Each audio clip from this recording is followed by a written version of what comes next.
Hello, everyone. Hello. This is Alexandra Levine live with the America's Pulse Network. Breaking news, everyone. A tragedy struck late last night outside of the Capitol Museum in D.C. Two young innocent lives were murdered by a pro-Hamas, pro-Palestinian extremist. The two young people, their names, which we will continue to say and memorialize forever, and their image. Nope, that's the terrorist. There we go. Yaron Lashinsky, 30 years old, young male, and Sarah Milgram, 26 years old. Look at this couple, beautiful couple. They were supposed to be engaged. Mr. Yaron was getting ready to propose to Miss Sarah in Jerusalem next week, where his family's from, where he's from. He's an Israeli American. She was born in Kansas on her way to making Aliyah. But they'll never get that chance. He'll never get that chance to propose. They'll never get a chance to get married, and they'll never get a chance to have children.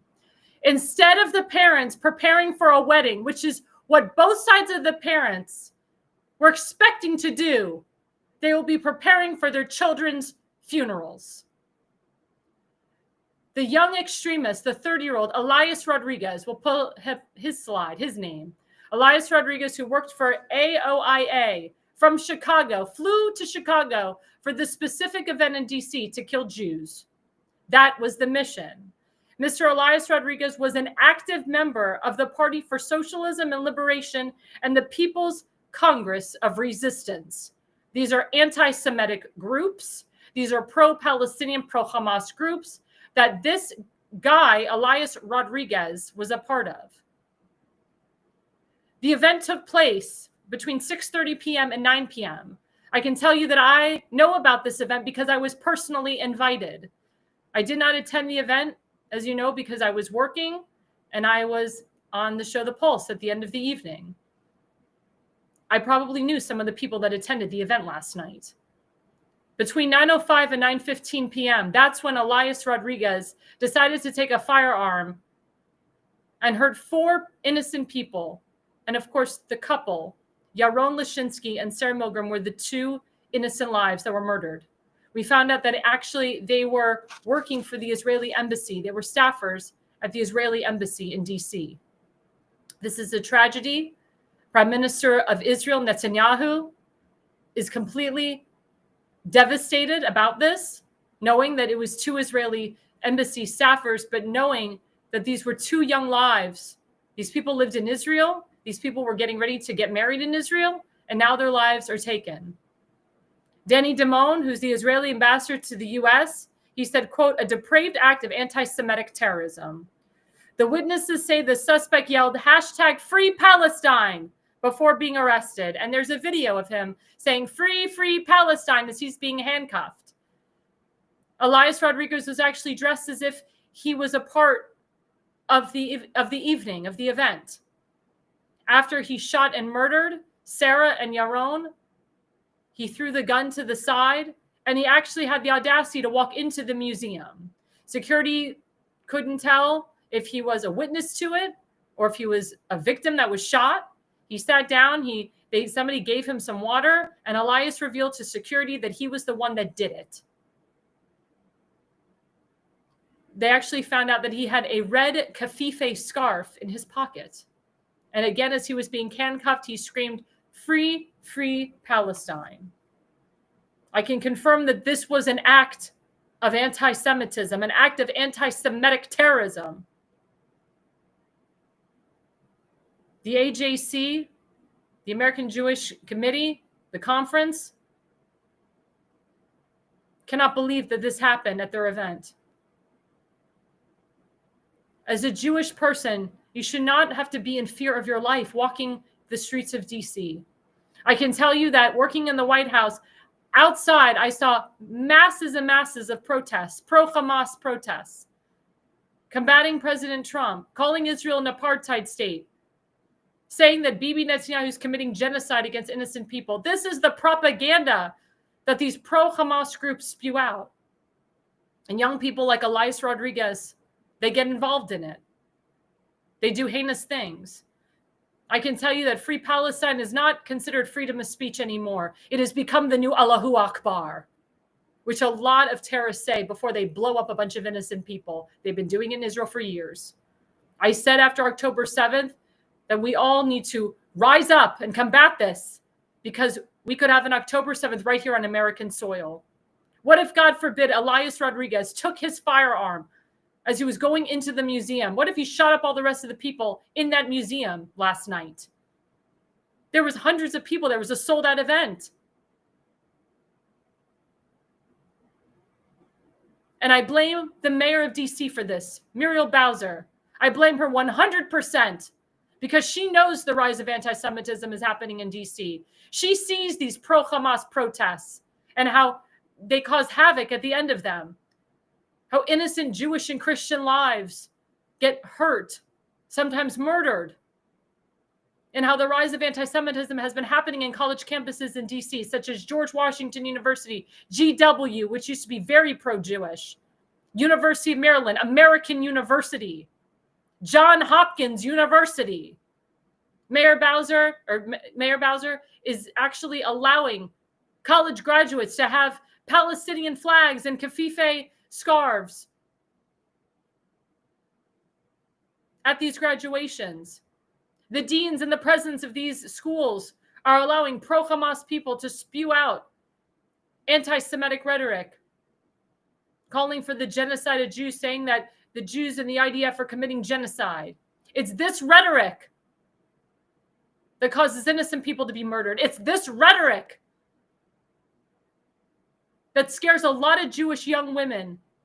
I talked to Jewish people today. They're afraid to wear their Jewish stars now. They're afraid to wear their kippas as they walk down the streets of DC and in Chicago and so forth. I blame the leadership for this. I blame Joe Biden for this. And the Biden administration with former Secretary of State Anthony Blinken, former DHS Secretary Mayorkas. These are Jews, by the way. Mayorkas is Jewish, Blinken is Jewish, but they did nothing to combat the hate. The Mossad, which is the Israeli FBI and CIA, warned the Biden administration and Kamala Harris that illegal terrorists were pouring into the United States. We have illegal terrorists all over this country, particularly in Maryland and DC, particularly where I have a residency in Montgomery County. There's illegal terrorists. I've said this on this show and I will continue to say it. Illegal terrorists from Afghanistan, Lebanon, and Syria that currently reside in the state of Maryland and the District of Columbia. I've told ICE and I've told DHS about this, as well as Secretary of State Marco Rubio and the Pentagon. I trust the new administration. I trust that they will get to the bottom of this and they will remove these terrorists from our country once and for all. CARE, which is a terrorist organization formed and funded by the Muslim Brotherhood and works with Hamas. They're all over our nation's capital and the nation. CARE's headquarters are in Washington, D.C. I call for the removal of this terrorist organization from our country. My Jexit organization and others have asked President Trump to deem CARE a terrorist organization and to remove them from the United States of America. Send them to Iran, send them to Afghanistan, get them the hell out of our country. CARE is the group that is organizing these huge pro-Hamas protests with Jewish Voices for Peace and so forth. The Muslim Brotherhood is a terrorist organization that resides in the United States of America. I call that the Muslim Brotherhood is recognized as a terrorist organization and removed from the United States of America permanently. All these terrorist organizations that reside in the United States of America need to be removed, because the more that they're here, the more havoc they cause. We should not be having pro-Palestinian events, pro-Hamas events happening all over this country. Palestinian teachings in libraries. We should not have people that are a part of CARE teaching in our public schools. Because what are they teaching? Propaganda. It is the propaganda that is killing our youth. It is the propaganda that is killing innocent Jewish and Christian lives. And nobody should be rallying for Elias Rodriguez. Nobody should be protesting for him, calling for him to be removed from jail, calling for him not to get the death penalty. Every single person should be combating anti-Semitism left and right Every single person should not be praising Elias Rodriguez.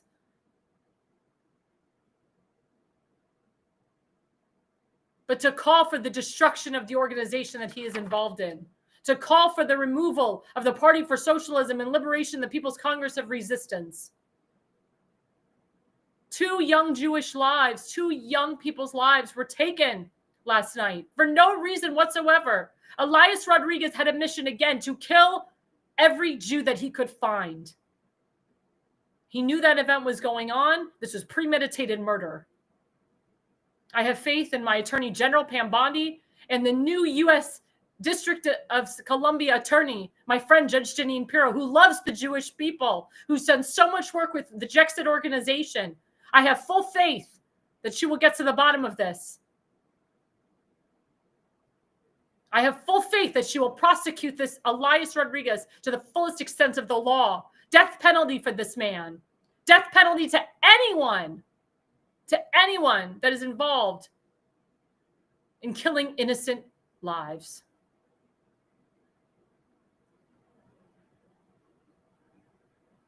As a Jewish woman, I cannot tell you how this hurts my heart and soul.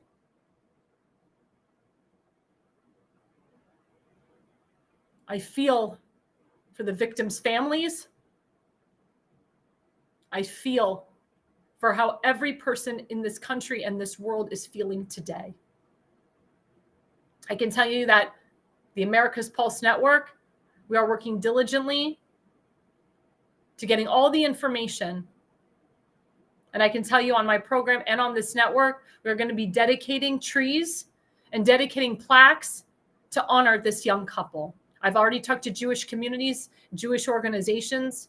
They'll be planting trees in honor of the young couple. They'll be having events in honor of this couple and memorializing this couple. And we condemn any act of violence and terror. Never again means never again, and never again means now. As you know, I'm a Jewish activist. I've combated anti-Semitism on every turn. I went to Annapolis and I testified to remove CARE permanently from the Anti-Hate Commission, and I won. I combated the Jewish Voices for Peace. I've combated Hamas and the Muslim Brotherhood. I've combated Linda Sarsour and George Soros. I will continue. I will lead that charge, but I cannot do it alone. Other Jewish and Christian groups must follow with me. They must lead with me and work together so this never happens again. I don't want everyone to sit back and cry and be sad and not do anything. We must stand up and rise above this and stand up for this young couple that will never be married and never have children. Again, their parents are planning their funerals, not their wedding, but their funerals. I am furious over this. And people like Stu Peters, who's an anti-Semite, who applauds this, he needs to go to jail. Any podcaster who supports this, any fake news media outlet that continues to say that the IDF is committing genocide against innocent people, they need to be fired. They need to go to jail. They need to be removed from their positions of power. This is disgusting. Enough of the propaganda.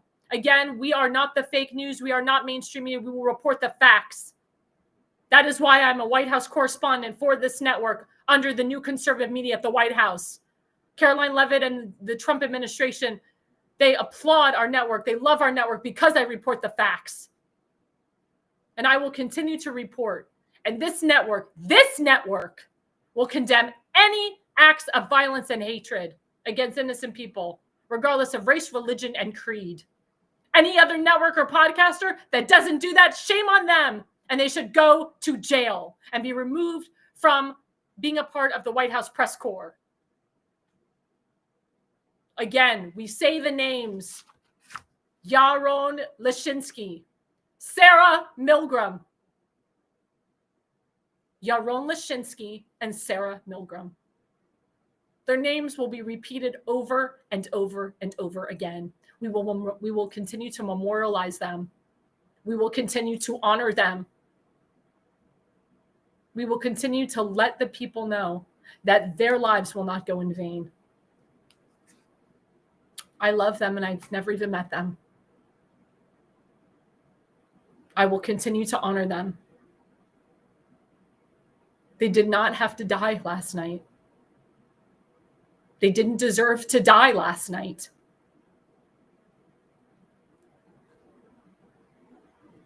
But I'm calling upon my other Jewish brothers and sisters, my Christian brothers and sisters, to work with me to combat this hate,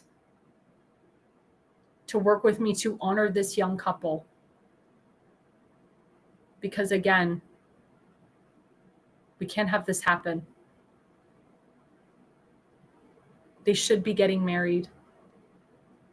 They should be engaged today. And that's the message. That's our breaking news. Going to segment 1, speaking of Joe Biden, we'll put up the first slide.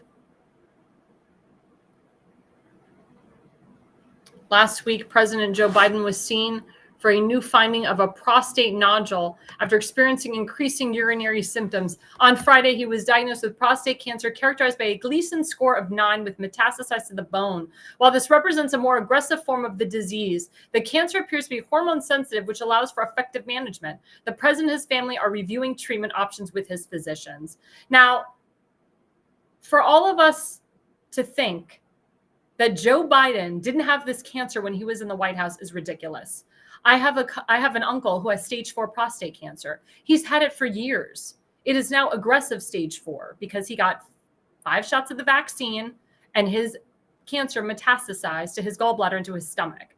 He's receiving treatments for it, but he's had the cancer for years. I have another uncle who has stage 4 pancreatic cancer. He's had his cancer for years. You don't just all of a sudden get aggressive cancer. It doesn't just come out of the blue. You have had it for years. Again, I blame the doctors of the White House for covering this up. The doctor who covered this up should be thoroughly investigated.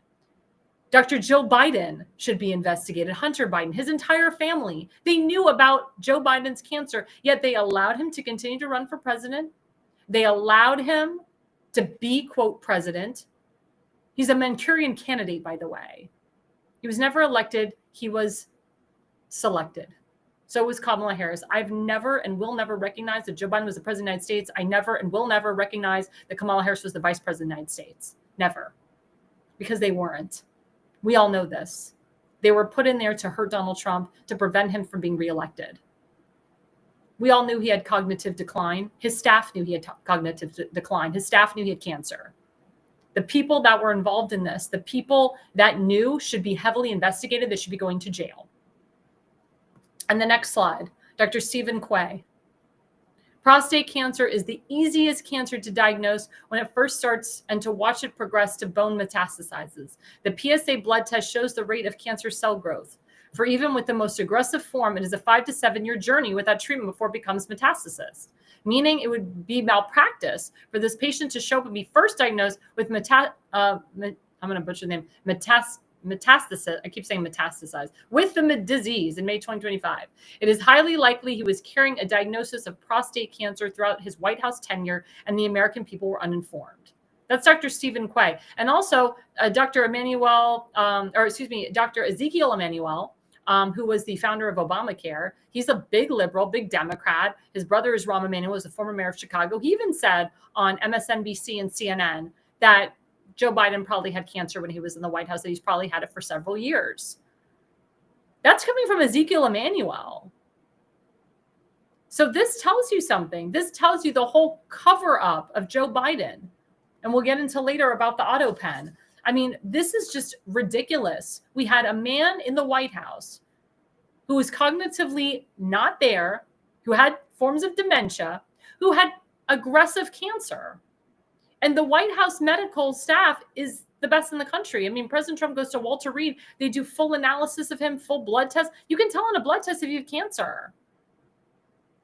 All the doctors covered up for Joe Biden. They said that Joe Biden had his own personal doctors at the White House. That's a cover up. Covering up. This is disgusting. Disgusting. I mean, we all feel bad for Joe Biden. We all hope that, that he recovers from this, that he gets the proper treatments that, he needs. But the powers to be, George Soros, Susan Rice, Barack Hussein Obama, Valerie Jarrett, they all pushed Joe Biden and Kamala Harris in. And I believe that Joe Biden's cancer was so bad, his cognitive ability was so bad that they had to remove him and install Kamala Harris to run for president because Joe Biden was just so bad. But we, the people, we can't be complicit on this. We have to push for full investigations. And President Trump is pushing hard to get to the bottom of this. A lot of people are saying that everything that Joe Biden signed, executive orders, and appointments, like appointing the Supreme Court justice, that crazy liberal, should be null and void. Just like if we find out that Barack Hussein Obama wasn't born in this country, he was born in Kenya, everything he put into place should be null and void. There's a lot of suspicions of Barack Obama, of Joe Biden, of people that were in high powers of government. A lot of people think that Susan Rice was in charge of the auto pen. She had the power of the purse. Remember, when Obama left the presidency, he didn't really leave. He got a home very close to Ivanka Trump in D.C. And he had Valerie Jarrett staying in there with Valerie Jarrett's daughter, used to work for CNN, and Susan Rice, and so forth. He had a whole operation. He was doing everything he could to stop Trump. A lot of people say he won. He didn't get him reelected in 2020. But these people are criminals. These people are fraudsters. Anyone that was involved in the cover-up of Joe Biden and his mental health should be held accountable. This should not stay. This should not fly. This should not remain.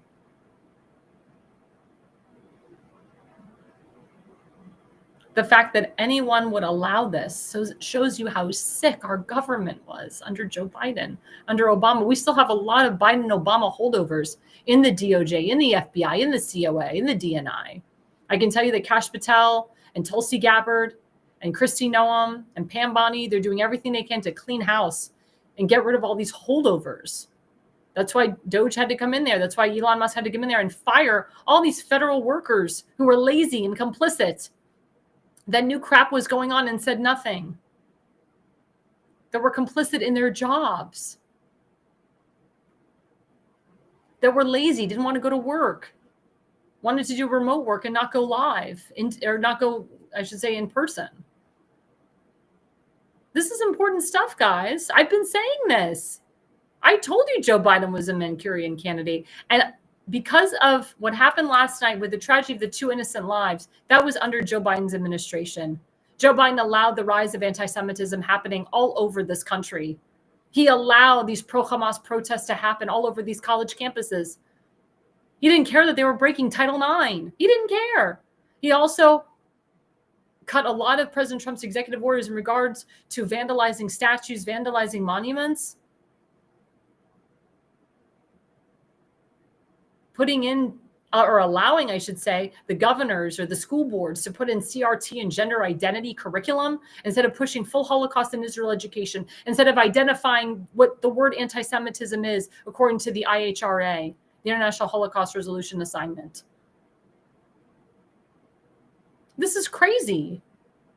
We cannot give Joe Biden and his crew a pass for this. And the former press secretary, Karine Jean-Pierre, whatever the heck her name is, she lied to Steve Doocy when he asked her about it. She blatantly lied, and she blatantly covered. She's the White House press secretary. What is the job of the White House press secretary? To speak on behalf of the President of the United States, to go to the President of the United States, to ask him, President Trump, to ask Joe Biden at the time, what are we going to talk about? What should I answer on behalf of you if they ask about your health and so forth? I mean, like I said, Joe Biden wasn't calling the shots. Maybe Joe Biden was the one calling the shots. But the White House press secretary, the former White House press secretary, Jean-Pierre, she lied. She lied to we the people. She lied to the country and the world. She should be held accountable. If we allow these people who worked for Joe Biden for 4 years, if we allow them to walk free and get away with what they did, like Jen Psaki, shame on us. But like I said, I know for a fact that Kash Patel and Dan Bongino and Pam Bondi and Kristi Noem and Tulsi Gabbard, they're getting to the bottom of all of this. And Pete Hegseth as well. They're cleaning house. And I know that President Trump is not going to let this fly. He's pissed. He knew that that guy was not capable to run our country, to be the commander in chief. You're having a guy with stage 4 prostate cancer and signs of dementia running our country.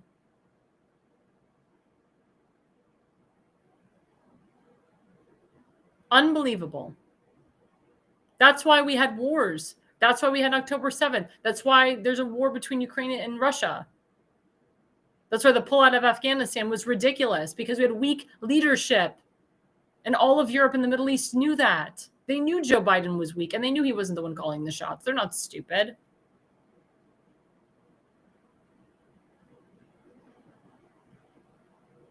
But we need to call these people out every single day.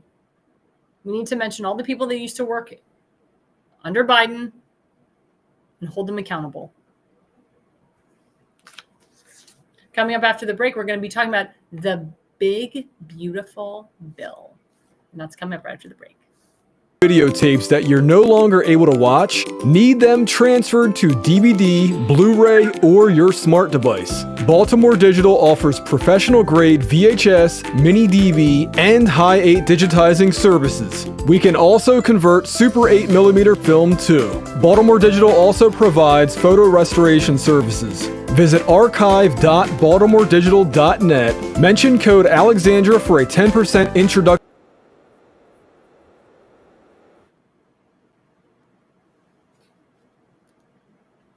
Hello, everyone. It's me again, Alexandra Levine, live with the America's Pulse Network. That is our sponsor, Baltimore Digital, with Adam Reuter. Please say my name, write my name, and you get 10% off. He does digitals, not just in Baltimore, but nationwide.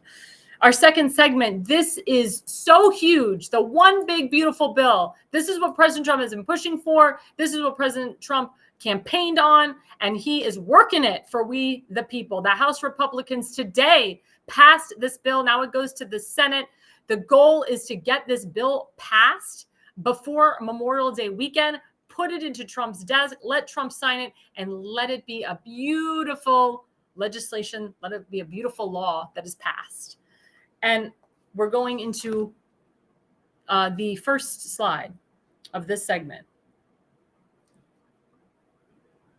There we go.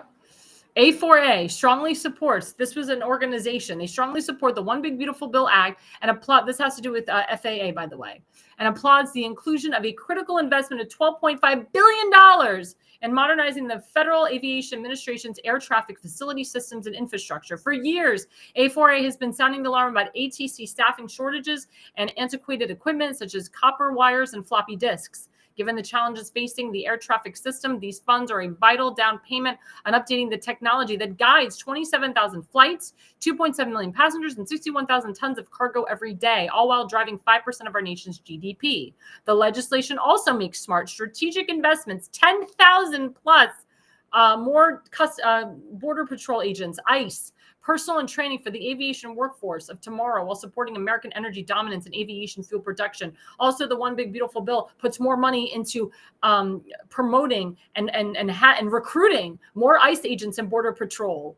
We encourage the House to pass this legislation, deliver on the Department of Transportation's plan to help keep our skies safe and efficient. Modernizing our national airspace system is necessary, and passing the One Big Beautiful Act will help ensure the United States has a world-class aviation center. That's just one provision of the bill. Let's put up the second slide. We have key provisions of the bill. There we go. My girl, White House Press Secretary Caroline Leavitt. Key provisions include no tax on tips for service workers. That has to do with no tax on tips, no tax on overtime, no tax on Social Security benefits, $13,000 average increase in take-home pay for working families, expanded child tax credit and paid family leave. Remember what I said, $10,000 bonuses for ICE and Border Patrol agents, largest investment in border security in U.S. history. We are building the wall. This bill goes to keeping and facilitating and continuing to build that big, beautiful wall to stop the criminals coming into our country. Crack down on Medicaid abuse by illegal aliens. Illegal aliens should not have Medicaid. Illegal aliens should not have health care in this country. Full modernization of America's air traffic control system, which I just said, and major defense and infrastructure investments. Press Secretary urged Congress to act swiftly. Americans gave Republicans a mandate to fix what the left broke. This bill delivers on that promise. This is such an important bill, and only 2 people voted against it. Representative Thomas Massey, who's a huge grandstander out of Kentucky, and I forgot the other guy's name, but doesn't matter. House Freedom Caucus chairperson, Congressman Andy Harris, is a good friend of mine in Maryland. He worked solely with his caucus and others to make sure that we reduce the spending that's going on. We have a huge national debt. What this bill will do is it'll reduce the national debt. It will reduce the spending. So it's not a bill that had piles of pork just piled in, like what we saw with other bills in the past. Also, we are in the process of expanding the Trump tax cuts. They expire in December 2025. Of course, they're going to be expanded. So what this big, beautiful bill does is it actually extends the Trump tax cuts, but also it reduces the taxes. It cuts the taxes in half for we, the people. Instead of our taxes being raised, our taxes are going to be lowered. Remember, the Democrats and under Joe Biden, they kept raising everything. Inflation. That's not happening under this big, beautiful bill. I'm so happy that this bill went through committee. I'm so happy that the House Republicans voted on it. This was Speaker Johnson's biggest moment here to see what kind of speaker he is, because if he couldn't get this passed, it would have been a huge problem. And President Trump did not want to wait till July for Congress to decide, if they're going to do this or not, or even August or even September because of all the recesses that Congress has. This was so important to get this through. This was so important to get this through before Memorial Day. This was so important for President Trump to do this. He campaigned on this. This is what the American people voted for. I thank President Trump for listening to we the people. I thank the congressman that voted for this. I thank House Freedom Caucus Chairman, Congressman Andy Harris in Maryland, for working with his caucus, for working with President Trump on this to make this bill good for we the people, to really help us out. Because I'm telling you, the spending was ridiculous. We were spending so much on things that we really didn't need to spend money on. What this does is it reduces the spending and it reduces taxes for we the people, because we the people are getting taxed everywhere. Now, the trick is that once this bill goes into law, liberal states, liberal governors, they need to follow the bill. They need to follow the law. The governor of Maryland, Wes Moore, he continues to tax the people every single day. What this bill does is it stops these governors. It stops them. It stops them from continuously hurting their constituents. It stops them. Again, no tax on tips, no tax on overtime, no tax on Social Security. Also fixing aviation, also enforcing more law enforcement, more border patrol, more ICE, so we can protect we the people, so that we don't have any more innocent lives being murdered like what happened last night. Such an important bill that was passed. And then another act that was passed on Monday with the FLOTUS, Melania Trump. We'll put up the third slide. Just in, President Trump signs the Take It Down Act into law to criminalize revenge porn, even letting First Lady Melania Trump sign the bill she championed. President Trump is truly a man of his word. The haters are criticizing him for no real reason, spreading unnecessary negativity about his administration, but he is doing a great job. This was such an important bill for President Trump and his wife to sign. As you know, Melania Trump was a part of the Be Best movement to stop cyberbullying, to stop the bullying that's happening with our young people. What this act does is it stops the revenge porn, meaning that if you are a couple and you break up, sometimes the guy goes a little haywire and he takes pictures. He does like an AI image of the young girl. She could be naked, and posts them all over the dark web for the whole world to see. It's her face, but it's not her body. Or they take like a 13-year-old and a 14-year-old and they make up these AI image naked pictures of them and post them all over the internet for the world to see. With this act, no more pedophilia, no more revenge porn. It had to stop. It had to stop. And I'm so happy that our FLOTUS Melania Trump, who's so beautiful, by the way, she implemented this. She worked with her husband on this. He knew this was an important bill. He signed it with her on Monday afternoon. And again, it was all about saving the children. She's all about saving the children. She's a wonderful mother to her son, Barron. But she's just a wonderful person in general, great influencer, smart woman. And she enacted this act to stop the revenge porn, because there's a lot of it out there. There's a lot of it out there. And I'm so forever grateful. But again, all these wonderful things that President Trump is doing for we the people. Again, the grandstanders of the party really need to stop, because President Trump is going to primary you out. You will be primaried. You will be primaried if you continuously combat President Trump on his laws, on his executive orders. And one thing that Congress needs to do, and even some Democrats have even said this on the floor, is we need to start codifying the executive orders that President Trump has put into place. We need to codify the illegal immigration. We need to codify the DEI executive orders. We need to codify the lowering of prescription drugs. I don't know about you guys, but I take Advil sometimes. I take Bayer aspirin. I take nasal sprays for allergies, Benadryl. This stuff's getting expensive. I use Pataday. Pataday is a small little allergy eye drop. It's so small. It's like, I don't know, 0.5 ounces. It's teeny tiny.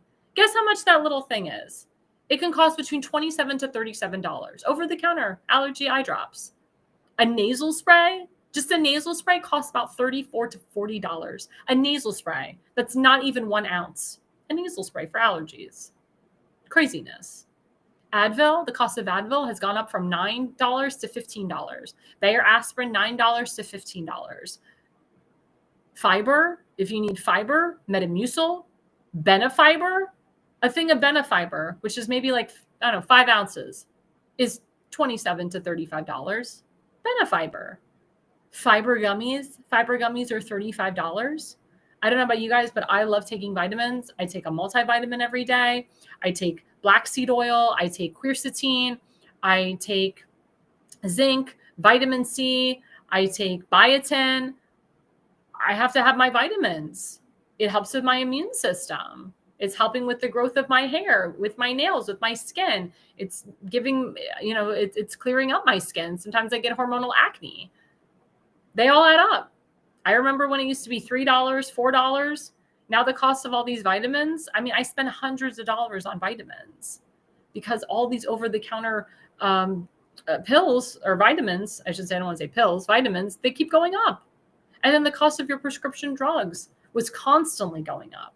Everybody knows this. I have a client. She had to buy a certain type of shampoo for her hair. $100. $100 for this specific, just the shampoo alone. That doesn't include the supplements she has to take. That doesn't include the serums she has to take. She ended up dropping like $500 on hair stuff. And then if you want to buy just regular over-the-counter minoxidil, which is a drug that actually helps your hair grow, how much do you think minoxidil costs? It can cost anywhere from $65 all the way up to hundreds of dollars at an Ulta store, at a department store. Nutrafol. You want to get Nutrafol to help with your hair. It's a supplement. It's $88 per bottle. But guess what? You don't see the results for 3 months. So what's 88 times 3? You do the math. All these laws, all these executive orders, I should say the executive orders specifically that President Trump is putting into place, he wants to codify them. It's very, very important that we codify them. And then today, President Trump had a meeting with the new HHS Secretary, RFK Jr., MAHA, Make America Healthy Again, where they talked about taking out the synthetic colors and dyes out of our food. There's so many synthetic colors and dyes in our food. There's synthetic colors and dyes in our hair care. I'm very strict about what I put in my body, what I put in my hair. There's a couple of hairlines that I use that don't have synthetic colors and dyes. And you really have to look at the colors and dyes that are in the back of potato chips, M&Ms. This is all processed food. I will tell you, I've lost 20 to 25 pounds from really looking at what the heck is in our food. I went to Europe. Oh my God, I lost like 20 pounds living in Europe or being in Europe. I lived there when I was singing professional opera, but I was just there. Last October, I was in Italy for 2 weeks, eating their food, losing weight because it's all fresh produce. It's non-processed. There's no synthetic colors or dyes in the food. I can eat raw duck in Spain and not get sick. But if I ate raw duck here in America or raw steak, I'd be ill. It tells you the difference. RFK Jr. is trying to implement the European way of eating to help make people healthy. The Mediterranean diet is a great diet. It's lots of vegetables, lots of fruit, lots of legumes, which are beans, chickpeas, hearts of palm, artichokes, water chestnuts. These things are very good for you. And start eating seeds. I eat a lot of pumpkin seeds. I eat a lot of watermelon seeds. If you can, grow a watermelon, grow an orange, grow a banana in your home if you can. I remember when I lived in Israel, we grew fresh basil and fresh thyme and fresh rosemary, and we just plucked it right from the trees. I even made my own wine. We grew fresh grapes. And then I felt like I was in Greece. I literally stood in one of those like big wooden pots and I just stomped my foot right on those grapes, squishing those grapes, making them healthy. I made extra virgin olive oil when I was in Israel, freshly pressed. That's how it should be.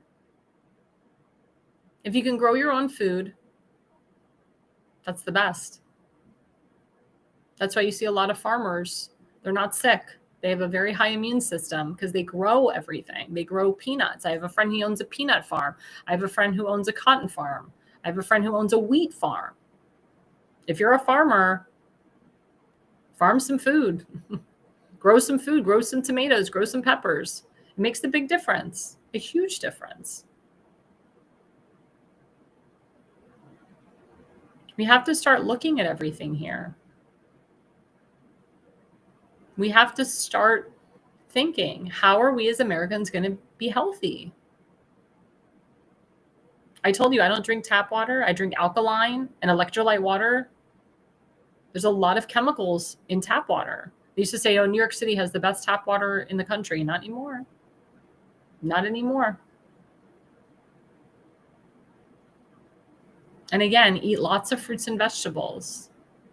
It's good to eat meat, but don't eat meat all the time. It's good to have fish, but you have to eat fish with very low mercury. The mercury can actually cause cancer. Try to eat the omegas. Fish oil is very good for you. Very good, very healthy. Try to eat avocado oil, peanut oil. Stay away from hydrogenalized oil. That's what they put in fries. That's why if you notice the French fries in America are very different than the French fries in the Middle East or the French fries in Europe. In Europe and the Middle East, they don't use hydrogenized oil. They use avocado oil. They use extra virgin olive oil. So it's better for you. Or coconut oil even. I've seen that. Try to eat baked potatoes, sweet potatoes. Try to eat more salads. Don't eat soups with a lot of heavy cream and sauces. Try not to eat a lot of things that are fried. When you eat stuff that's deep fried, that kills your stomach. And it can kill your organs over time.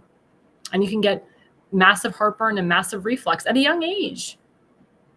I learned these things later in life. When I was young, my parents used to take me to Burger King, Wendy's, McDonald's. We thought nothing of it. And then finally, my mother was like, oh my God, why are we all getting fat? Why does my stomach hurt? Well, because of the crap that's put in these products, the crap that's put in to McDonald's and Burger King here in the USA.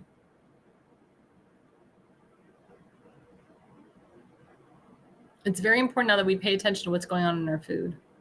It's very important now that we pay attention, period.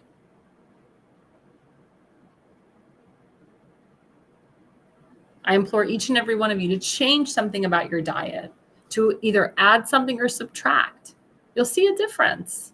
You will see a difference. Remember, Michelle Obama, she was all about helping the kids and getting them thin,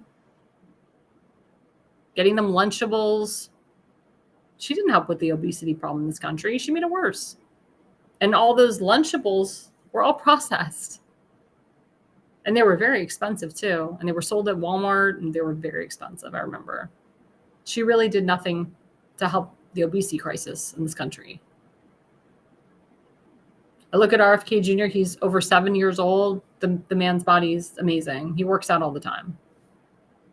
If you don't work out, I would advise you to work out. Even taking a walk is a form of working out. Taking a little run, a jog.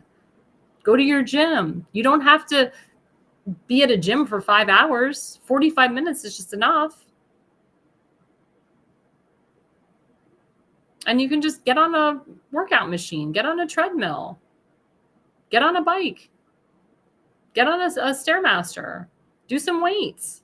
Get a personal trainer. A lot of personal trainers are not that expensive, depending on what gym you go to. But that's what RFK Jr. is about, changing your way of life, making sure you have a healthy life, making sure you live longer. When you take care of yourself and you eat better and you exercise, you tend to live longer. And guess what? You stay out of the doctor that way. Most people that constantly go to the doctor, they end up dying at an early age because they're not taking care of themselves. When you look good, you feel good. When you're working out, you feel better. I know I feel better when I work out. When I don't work out, I feel like a slob. I feel like, why didn't I work out today? Especially if you're a single person or if you just got divorced or you're out, in the dating scene, you want to look good.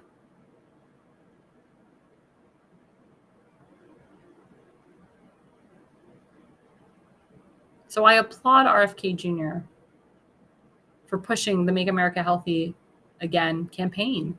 I also applaud him for pushing that we get rid of all these synthetic colors out of our diets. He's actually now discovering all these chemicals that are in baby formula. My sister didn't know that when she had kids, how much crap was in baby formula. I didn't know that until RFK Jr. brought that up.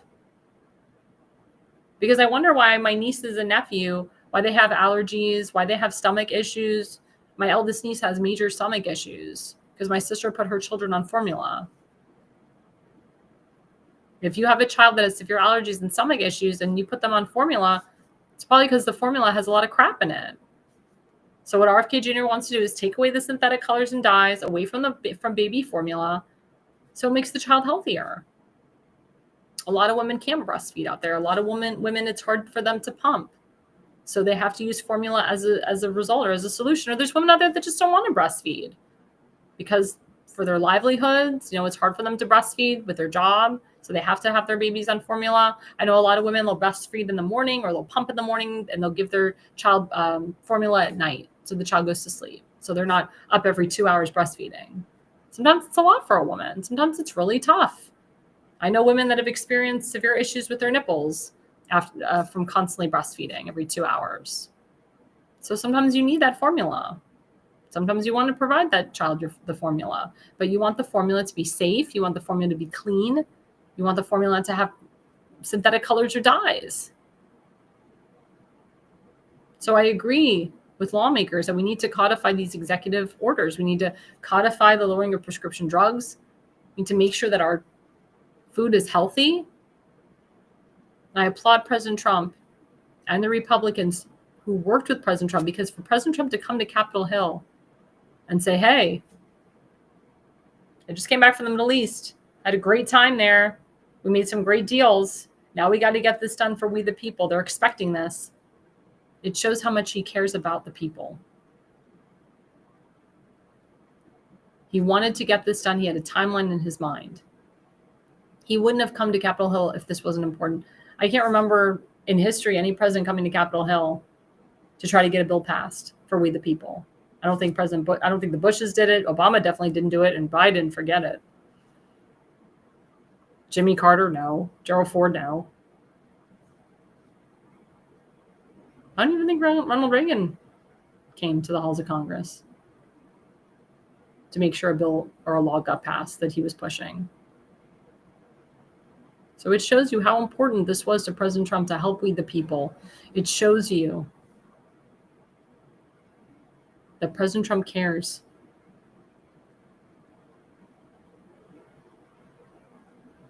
He cares a lot. Again, promises made, promises kept. Also, President Trump today, he is heavily defunding all of these universities that are spewing out anti-Semitic rhetoric on their college campuses, such as Harvard University, Columbia, and so forth. He's removing any federal funding from any college or university that spews out hate against Christians and Jews. Again, why couldn't this have been done under the Biden administration? Did they enjoy seeing innocent people get hurt? Did they enjoy these pro-Hamas people calling for the genocide of Jews? And wasn't Kamala Harris supposed to be the border czar? Wasn't she supposed to combat the illegal criminals coming into our country? The drug cartels, the sex traffickers, the human traffickers? She didn't do any of that. Instead, they encouraged it. They allowed it. They allowed fentanyl to come into our country. They allowed the lives of innocent people to be murdered, like Lincoln Riley and Jocelyn.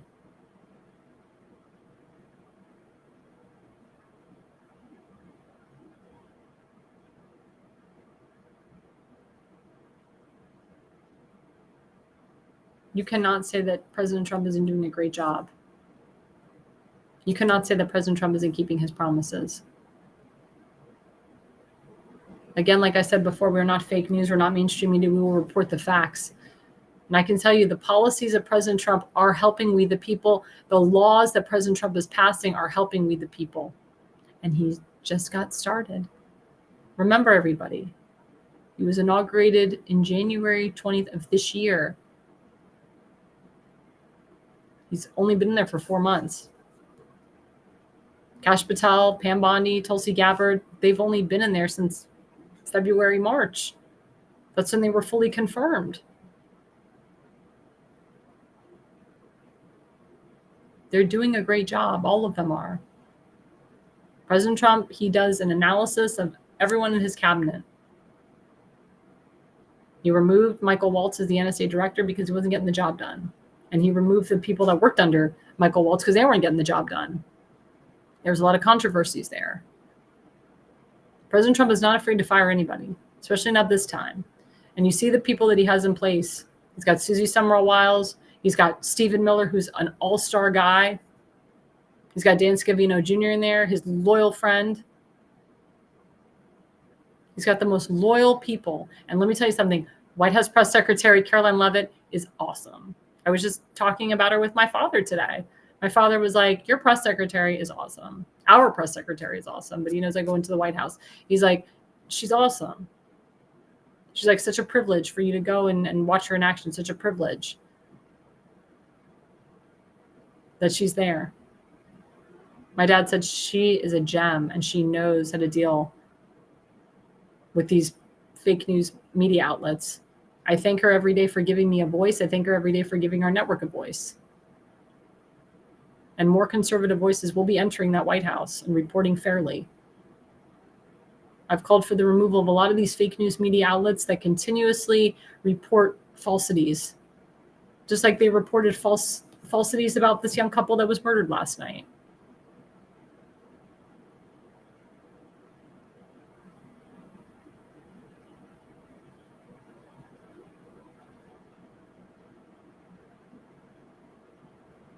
But we must unite with President Trump.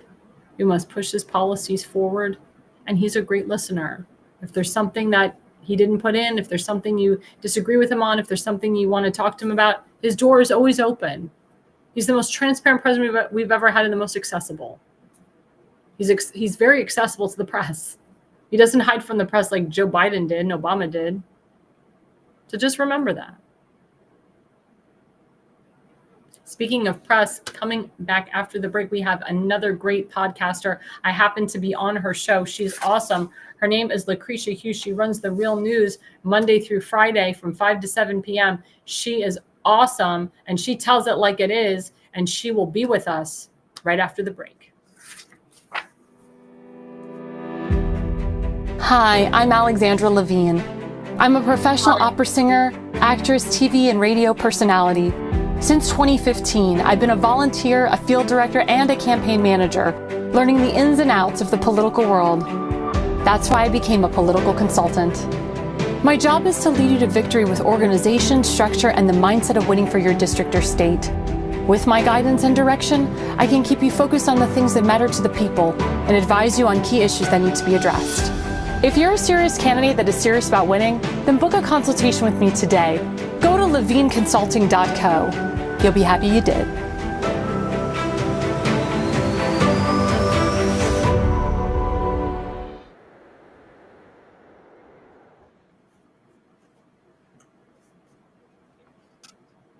Well, hello, everyone. Hello, we are back. This is Alexandra Levine live with the America's Pulse Network. Just a mini introduction. My good friend Lucretia Hughes is coming up. I had the pleasure to be interviewed by her on her podcast that she has, The Real News, Monday through Friday from 5 to 7 p.m. This woman is amazing. She is a powerhouse from Georgia. She does her podcast from Georgia. Her husband is actually her producer, which is awesome. I love that husband and wife duo. She is just amazing. And we're going to flash the slide of me on her show. There it is. White House correspondent. It's me, Alexandra Levine, discusses modern journalism on The Real News with Lucretia Hughes. And she wrote up such a beautiful write-up about our network, about myself. But it's just such an honor to have her. And it's such an honor what she does. She is so amazing and such a smart woman. And we have so much to uncover and get to. Please, let's pull up Miss Lucretia Hughes. He's taking a picture. Oh, there she is. Look at that gorgeous girl. Okay, I'm ready, Dave. Hey, can you hear me? I can't hear nothing. Oh, you can't hear me? Damon, can we fix that? I can't hear anything. Oh, I can hear you.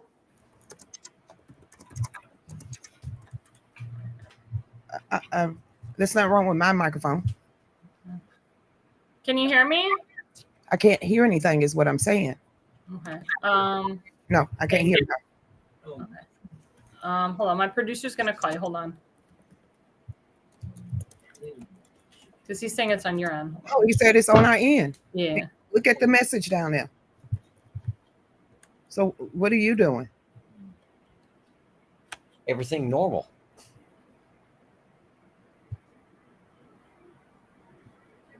Okay, well, back out and back out. Back out and come back in. Yeah, maybe reboot and come back. And that's okay, guys. We're just having some technical difficulties. That's okay. But like I said, Lucretia Hughes, she's awesome. She does her own podcast, The Real News, every Monday through Friday, 5 to 7 p.m.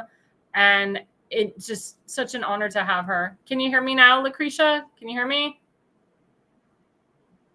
Can you hear me, Lucretia? Sorry. Oh, I can hear you. Can you hear me? I can hear you now. Woo! All right. I can hear you now. I was like, why is somebody talking behind me? That's okay. Well, I'm glad we got you back on. It happens. It happens. Well, thank you so much for coming on. Like I said, I had the pleasure to be on your network, and we had a wonderful, phenomenal interview. I mean, you have just so much energy, and you're a ball of laughs, and I love it. I love it. So Lucretia, let's get into it. Tell me a little bit about yourself, or tell my viewers about yourself, how you got into being The Real News. I got into it when I ran for politics in 2016 on the bequest of our governor, Brian Kemp. But when I did not win my race, I kept going. I started joining more groups, started getting more involved. And then all of a sudden, I just put a camera in my face and I started going and started talking in a corner of a room, and it just grew and grew. And my husband came on, and now we're on show or episode 1757. That's amazing. That is amazing. So you've been doing this for a long time. Not only doing the show, traveling around the United States, talking about God, family, country, and the support of Donald Trump, even when he wasn't in office, standing 10 feet from him in the White House, speaking on stage with Junior and Kimberly and everyone else. But I've never met the man. We have so many gatekeepers in the Republican Party. I have never met the man. No one ever asked me to support Donald J. Trump or his policies or his cabinet. That's what was so close to what I believe in is President Donald Trump. And like I said, I grew up on him. I remember the lifestyle of the rich and famous with Robin Leach as a little girl sitting on the floor. So just to be and have the opportunity to be able to go to the White House, go to Washington, stand in front of the president, be a part of the Small Business Administration when the PPP was out there. That was great. So when I tell people I've been vetted, I have been vetted from the umpteenth degree. Now, have you always been a Republican?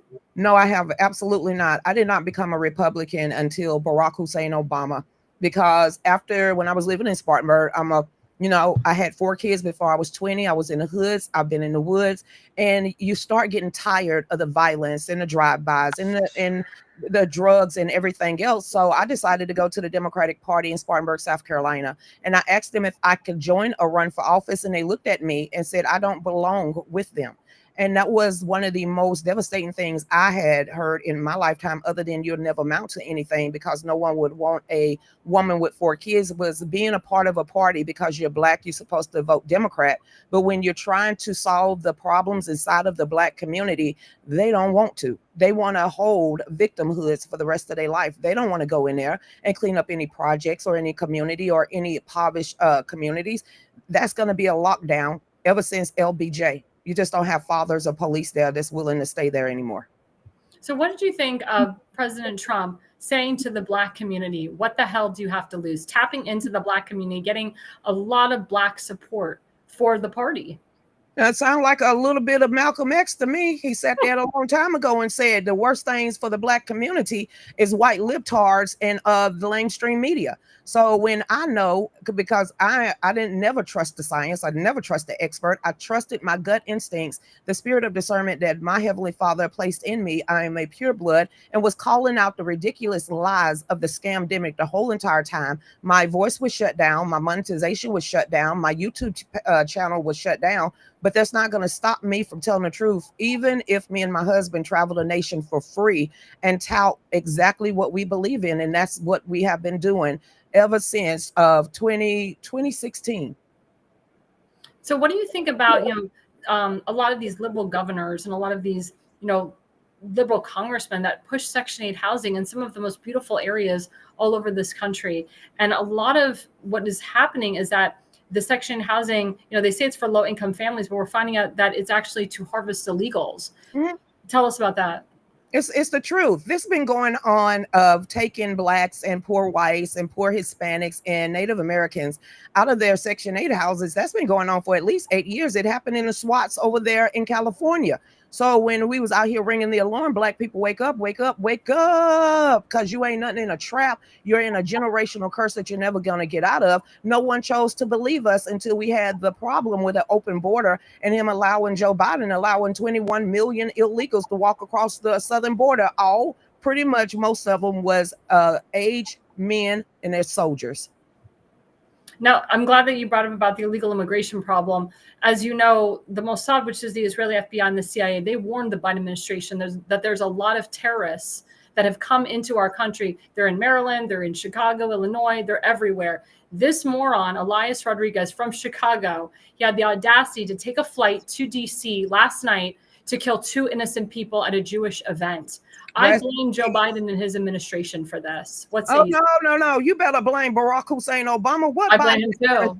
Biden? Biden didn't have no administration. We know about the auto pen now. We know about Valerie Jarrett. We know about Susan Rice. We know about Barack Obama being in the basement with somebody rocking some pearl earrings, and he's sitting there giving them notes. This man didn't even read his own briefings. He only saw it in the radio and on the television. But now we're going to say that he destroyed our nation. This is Obama America. So if anybody remember the Dinesh D'Souza, he actually made a documentary. We are living and was living in Barack America. Yeah, I definitely remember that. And I completely agree with you. Yes, Barack Obama did a lot behind the scenes. And I agree with you, because we talked earlier in my second segment that Joe Biden, with his dementia, with now the stage 4 cancer that just came out of nowhere. I mean, come on. I mean, they knew. They did the whole cover up. They knew. We knew. We ain't gullible. We ain't blind on the right side.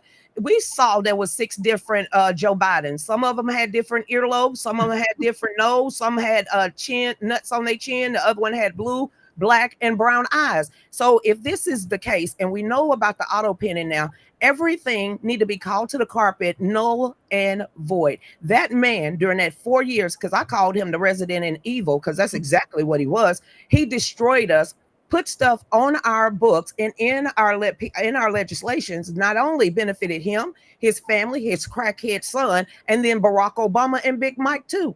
Mm-hmm. And what do you think, in your opinion, what should happen to these people that were involved in this big cover-up? What that say? I couldn't read. It says hang them from the highest tree if necessary. Take them into the town square so everybody could see. This is straight treason. We could take it back to the Barack Obama, where we don't even know where his true birth certificate is at, or we could go all the way to Hillary Clinton, to where they had paperwork ready for her to dry rubber stamp when she go up in there. All of us should have been labeled, put in a basket, and part of the what?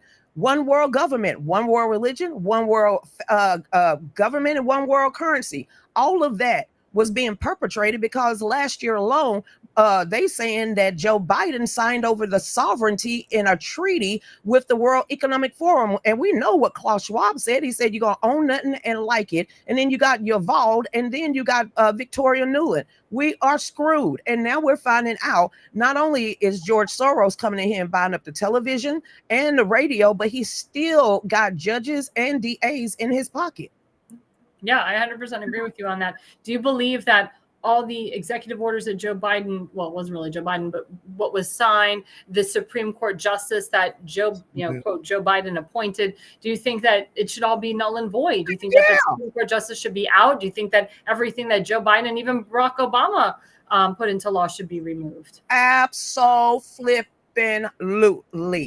Everything that Barack Obama, all the way from the scam of the Ponzi scheme that we call Obamacare, all the way to letting refugee resettlement all over our nation, not only putting a bullseye on our cops, bringing a racial divide inside of America, but that dude fundamentally changed us from within. But you got to remember, blood quickens blood. And who is his blood? The Bush clan.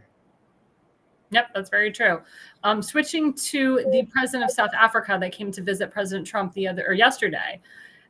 And of course, the president of South Africa, he's going to, defend his people. He's going to say, no, we haven't murdered the white farmers. No, this is not happening. And then President Trump's like, well, wait a minute. There's this whole video of this guy, screaming, kill the white man, kill the white farmers. You have a whole plethora of crosses for all these white farmers that have been murdered. He brought receipts. What do you think about that? Like, if I was the president of Africa or South Africa, I would be completely embarrassed. And I think he was. He was embarrassed when President Trump started sounding like he was getting ready to sing an R&B song. You knew something was about to go on. Okay, he said, "Turn off the lights." Yep. And then all of a sudden, he said, "What is this?" Right. Left to white people, stab the white people, get their land in front of 100,000 people in a stadium. And then next thing you see is cars beyond cars, crosses beyond crosses of all slaughtered white farmers. And we know, if you've been paying attention, this has been going on for at least 5 years. Mm-hmm. That has been pushed out there for everybody. So let that black man squirm. Let's get this right. Hold up. Let that African squirm. Okay. I'm a black woman. That's an African. I'm I'm American. Okay. So let him squirm. You get out there and you are predicating the genocide of a whole ethnic group. Who you trying to get back at? What is gonna happen? Because it ain't like y'all own farms. It ain't like none of y'all black tails gonna get out there and hold a field. So if the white farmers are the one that's putting food on the table, I don't think you need to be killing these people. No, I wholeheartedly agree with you. And President Trump said, this guy isn't speaking in front of 5 people. He's speaking in stadiums. Mm-hmm. Like you said, 100,000 people, stadiums. This is insane. He's like, why haven't you arrested this guy? Like, what the heck? He's right there. He's showing you his face. He's not wearing a mask. Why haven't you arrested this guy? Because they cannot be able to arrest him. They cannot. President Trump, none of them. Our government cannot arrest the president of South Africa unless he does something that's illegal. He hasn't did anything illegal when it comes to our laws or our constitution. Just don't give him no more free money. So, but when he was a smart aleck, and I call it, he was a smart aleck. Well, I don't have a plane to give you. I don't think Trump needs your plane. I think Trump got enough planes. Mr. African, matter of fact, you don't have a plane if it wasn't for your people. So you take your racist, prejudice, bigoted tail back to Africa, South Africa, at that. Stay there. You get no more money from us. Get it from the UN and continue to let Bill Gates go in there and mutilate all of your children and your women, since you're doing a good job at it already. Yeah, you're right. I mean, I can tell you, I have family from South Africa, Jewish family from Johannesburg. They fled because of the anti-Semitism. They fled because of the genocide that they saw happening to their families. I mean, there is so much going on. They don't just kill white farmers. They kill Jews. They kill Christians. They kill innocent people. And the president of South Africa is just sitting there denying it all when he knows that it's happening. He knows that guy, I don't know what his name is having these huge rallies, these huge events, telling people to kill the farmers. He knows that activist, that guy, is perpetrating a lot of the killing and a lot of the hate. Okay, then, well, we're going to call him little Maxine Waters. How about that?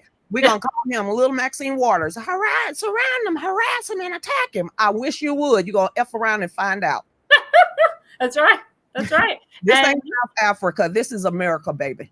Yeah, that's right. And again, President Trump, he said to the president of South Africa, why haven't you arrested this guy? Why haven't you arrested this guy that has 100,000 people at the stadium? He's blatantly saying to kill the white people, kill the white farmers. And then you have, South African refugees that are coming into this country legally. They're doing it the right way. But yet you have lawmakers, and when you and I have talked about this, lawmakers, especially from Maryland, that are just screaming for this MS-13 illegal alien to come back into this country. But yet, where were these lawmakers welcoming these South African refugees that came here legally? What was those same lawmakers when Lake and Riley name was called at when Trump was up there speaking, and DJ, who had 13 brain surgeries? Where was their compassion? Where was their loyalty? Where was it? It was nowhere. If you looked across the aisle over there and looked at all those freaks, if you had a divine eye, you would see demons all over them, nothing but dark shadows. And that's exactly what they were. But this is the same party that booed God 3 times and completely wiped him out of their platform. They have no morals. They have no values. Only thing they have is a handout. So how can we, Lucretia, wake up, the constituents that vote for them, wake up the American people to say, we cannot keep these lawmakers that support illegal criminals, that support illegal terrorists. We got to get them out. We got to get them removed from office. We got to, in my opinion, put them all in freaking jail, put them in Alcatraz, as President Trump wants to do. I mean, that's what has to happen. How can we wake up the American people to say, these people are bad? And it's sad that all the money like Jamie Raskin and Chris Van Hollen are getting from all of these anti-Semitic groups, they just listen to them. But I think, in my opinion, at the end of the day, it's not just the money anymore. They believe this crap. They believe in supporting the Hamas and supporting these illegal terrorists. Like they feel like this is a good thing as opposed to helping their own. They give kickbacks. This is nothing. Go back 10 years ago when Europe decided to open up their borders and let all those dang old people flood up in there. This is all a globalist mentality where, it's for the greater good. There's no greater good. We're sovereignty of our own nation. We don't need to join forces with anyone. So we already know they want the whole world to be an open border situation, because once you have that, you will be able to control everyone. If you look at what just happened yesterday, you had 167 countries sign on a pact in a treaty that would allow the former secretary of the WHO and Bill Gates to make all of your medical decisions for you. Disgusting. I didn't take the shot. I talked out about the clock shot. I tried to tell everybody about the scamdemic. I'm going to believe myself. I'm going to believe my own psyche. I'm going to believe my own spirit of discernment, because God has already given us that. He gave us a free spirit and a free soul to make up our own mind. We're not owned by anyone. And with the American people, and I'm not talking about the global people, because I'm America first. When the American people finally get fed up with being broke and broken, lied to and then lied on, maybe, just maybe, but you can see that this whole switch when the Democrats couldn't even cheat their way this time. It was so many people that either did not vote or voted for Donald J. Trump. I agree with you on that. And it's funny when you say about the vaccine, the FDA just came out with more warnings of the COVID-19 vaccine with Moderna and Pfizer for young men ages 18 to 39. They finally recognized that causes myocarditis, that it causes brain aneurysms and strokes, low sperm count. The FDA finally did. How many years later? But we already knew this. We, the people, already knew this. But we knew you couldn't say anything. You couldn't say anything. You might have known it, but if you would have said it on YouTube, smackdown. You If get you would banned. have said it on Facebook, slap down. Mhm. Right now on one Facebook page, there's 79,000 people. Maybe 20 people find me. On my business page, there are literally 49,000. The other one got 20. This one got 10. That one have less, about 5,000. It got to the point that I just said, F everything. If I'm here tomorrow, at least I know I'm telling the truth. If I'm gone, at least I know I'm telling the truth. And it's like this, no one pays me to lie at all to anybody. So what we did on our show, everybody that lost family members, got called out their name, lost their job, lost their position, lost their monetization. We all started getting together on the show, and we started bringing receipts. We started bringing articles. We started bringing research, and we started talking to each other, and we built our own family. So that is what it's going to take. But you got to remember, the Bible says everybody ain't going to make it to heaven. Everybody ain't gonna wake up. Everybody's not gonna be astute like we are, and there's no help for them. They have already chose what side they want to be on, and we just gotta save the savable. I agree with you. Well, my grandfather, he died from the vaccines. He was mandated by the private living facility that he lived in. They demanded all of the residents to get the vaccines. They said, if you don't get the vaccines, you can't go down and eat dinner with everybody. You can't be with your friends. So my grandfather was forced to take 2 shots of Pfizer. My grandfather, he was a World War II veteran, never got pneumonia, never was sick, nothing. All of a sudden, he takes the shots. He gets COVID. He has bilateral pneumonia, which was untreated. The hospitals would not treat my grandfather. Then my mother and I found out that they gave my grandfather remdesivir in his drip and fentanyl and other opioids without my mother's consent. My mother had power of attorney, which murdered my grandfather. And that happened at Sarasota Memorial Hospital. And, my parents and I, we are, looking into legal matters. What's going to happen? What's going to really happen? They killed so many people. They did. You remember when before the truth started coming out, they tried to hide the truth for 75 years before. It was like, I don't know, John F. Kennedy getting assassination or MLK. They wanted to make sure that Dr. Fauci, Dr. Scarf, Dr. Bricks, all of them were dead and gone. So none of us would have any recourse of getting our money. But now that it came out yesterday that they're not even, considering anyone under the age of 65 to even take some of these shots. So basically, just like AOC said, once you hit a certain age, you have outlived your usefulness. So let's go ahead and depopulate you, because we don't have to worry about Medicare, Medicaid, Social Security. We could go ahead and give it to the illegals. Yep, you're right. You're 100% right on that. I mean, the doctors at Sarasota Memorial Hospital, they told my mother, well, your father's old. He's just old, Debbie. And it's like, it doesn't matter. You're there to save lives. My grandfather had the opportunity to live. I was involved with Governor DeSantis in the Department of Health. They were helping my grandfather. They gave my grandfather the monoclonal antibody to Regeneron, which gave him an extra month of life to live. The fact that my grandfather kept declining after we gave him the monoclonal antibody treatment after he was already starting to recover was insane. And that's because the doctors were literally killing my grandfather. They hated my governor. They hated the lieutenant governor. And it was a revenge thing. And one thing that I dedicated and devoted to myself, I would never have my grandfather be a COVID death ever. And he didn't die a COVID death, thank God. But they tried to make him a COVID death. They kept putting him in the COVID ward and he didn't have COVID. I mean, it was just so disgusting what these people did. The hospital might have needed that $39,000 if he was put on a ventilator, because that's what he was put on a ventilator. That's how he died. They got paid off your grandfather. My dad died last year, April the 3rd, in our house after having a massive stroke. And he was a VA. He was a Vietnam, Panama. He was a veteran of Panama. And I found out once I started taking care of him that the VA clinic, he took all 7 shots. Wow. He took the first 2 and all 5 of the boosters because he was trying to be a good man and do the right thing about what the VA, advised him to do. That's why I tell everybody, turn off the television, turn off the liar vision, because that's exactly what they're doing to you.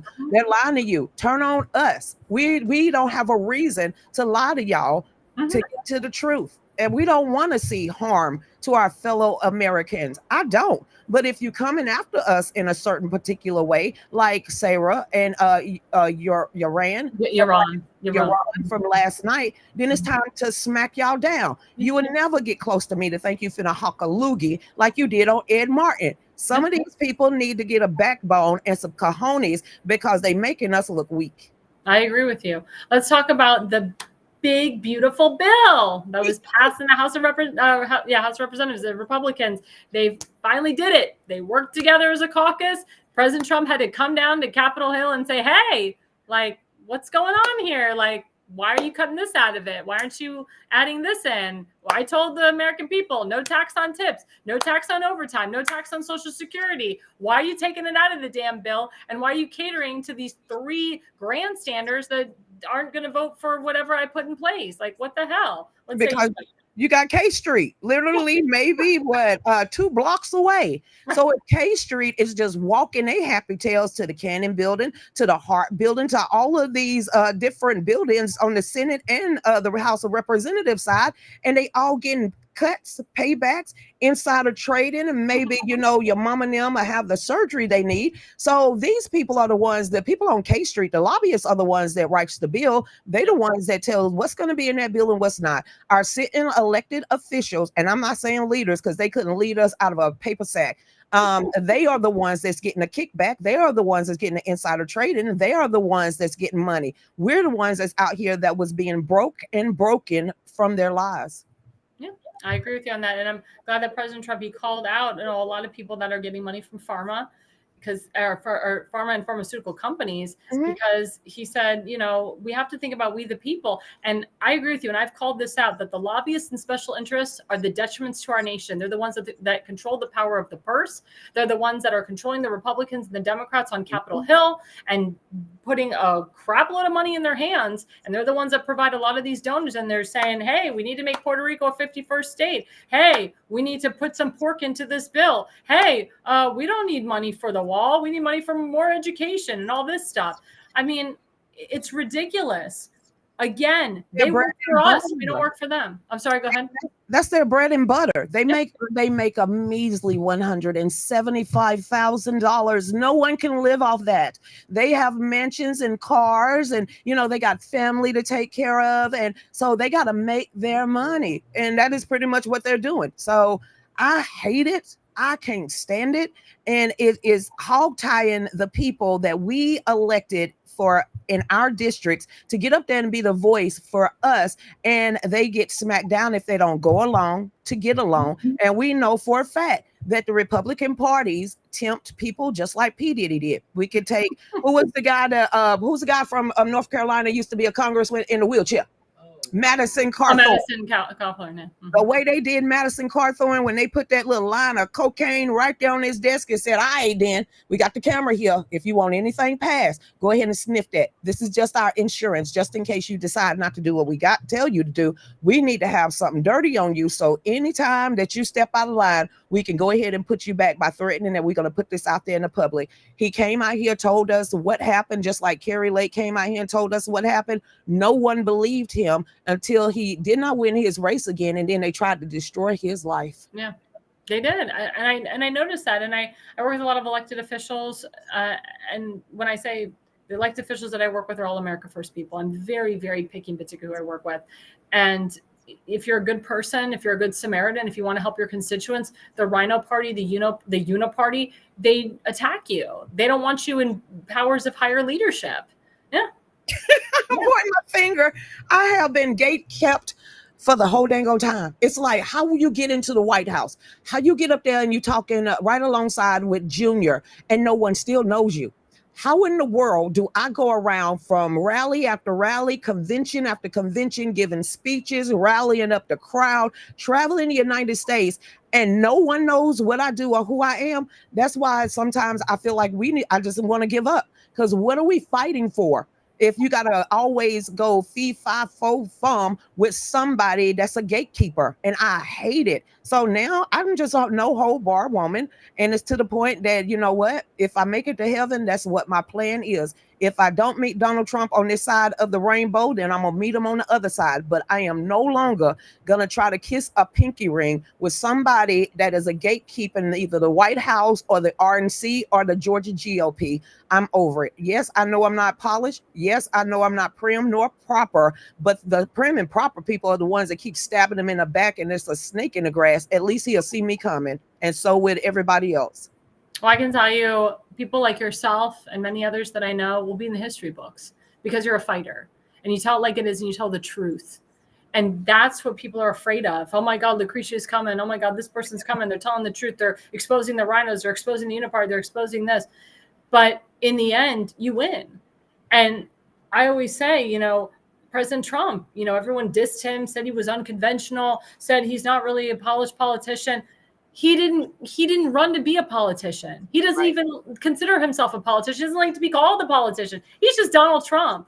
The man got away from his luxurious life to be the president of the United States, not once, but twice. The guy almost got killed twice, probably multiple times. I mean, there's massive death threats against him. Even to this day, people are calling for his death.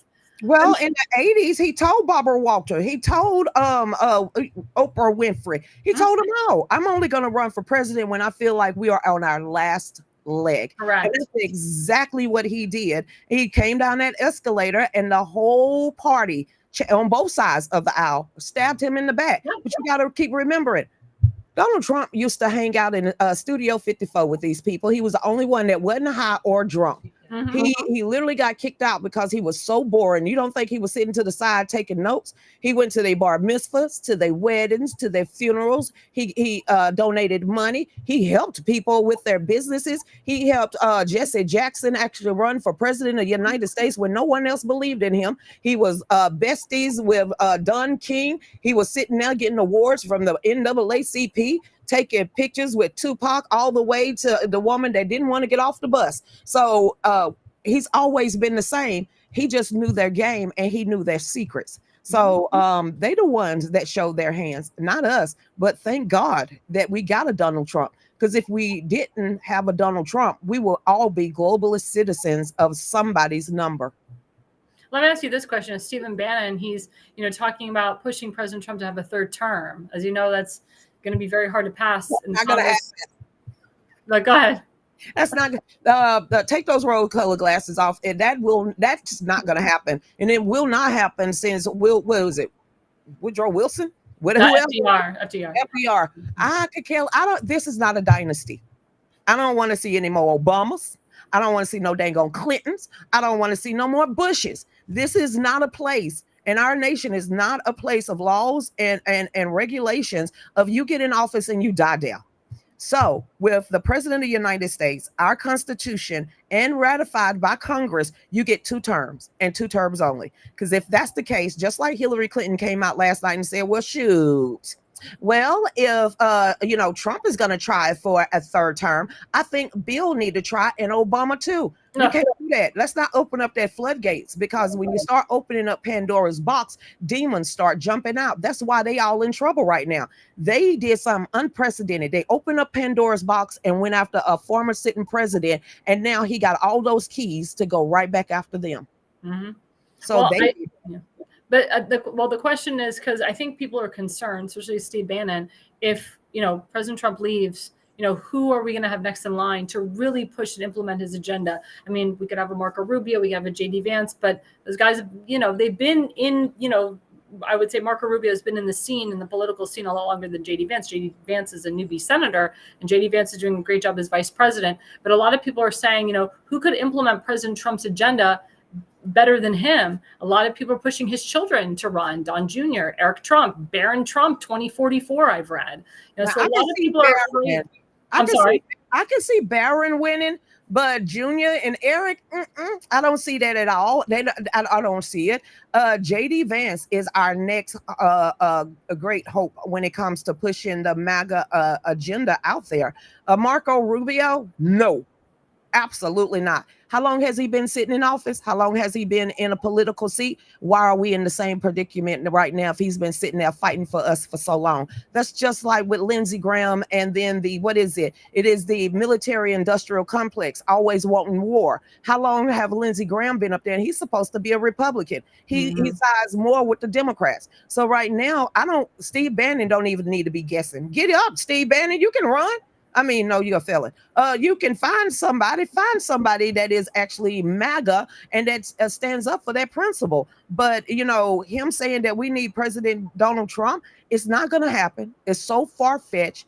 I don't see that 3/3 of our Congress is going to side and make that happen when almost They don't even want term limits. They talk about term limits, but they don't implement it. And I've called them out. I said, any congressman or senator that said we need term limits, term yourself out. Term yourself. Leave. If you want term limits, term yourself out. Ted Cruz ain't finna give up his seat. Ted Cruz is the only person out there for the last consecutive running quarters that's been saying, I'm going to go ahead and put a bill up here that we're going to have term limits. Dude, sit down somewhere and fix Texas, because these people are not finna vote to kick them own selves out of office. The only way we're going to be able to get rid of these people is actually pressing charges against them for the laws they have broken since they've been in office. I don't care if there's pad in their pockets. If you can put someone like, what's her name? She was up there with Snoop Dogg, like to take a second contact high. Martha Stewart. If you can lock Martha Stewart up in a federal pen, I don't think that the sitting representatives that is committing treason and breaking our law and padding their pockets, they're not any better than she is. I got AOC, send her to jail. What is her name? Presley, send her to jail. What's Ilhan Omar? Send her back to Somalia. She need to have Sharia law put against her. Okay. Then you got a black guy. I'm sitting here like, is he Obama light? So there's a lot of people on the Democratic ticket that could be taken down if the Republican Party inside of these states stop compromising and help the Republicans actually fight in these Democratic stronghold districts. I agree with you on that. Lucretia, we just have about 30 seconds left. Tell my audience how we can find you, how we can contribute to you, and tell us all your information. Okay, y'all can see me on any major platform, X, DLive, Facebook, Rumble, Kick, Twitch. You think about it, it's every day from 5 to 7. It is Monday through Friday. Right now on Saturday, we're going to be doing a Lucretia-thon where we are raising a fund. So y'all make sure y'all tune in for that. But any other that, just type my name in. You can see my testimony in front of Congress where I called AOC delusional when I wanted to call her crazy, because she is. And then you can also just jump in and be part of our family. I don't have followers. I don't have fans. I have family members. And when two or more get together in his name, a whole bunch can change. Well, that's awesome. Thank you so much, Lucretia. It has been a pleasure having you on. Love to have you on again. You are awesome. So smart. Wonderful lady. Lucretia News, Real News from 5 to 7 p.m. Monday through Friday. Please follow her, guys, on Facebook, Twitter, all of it.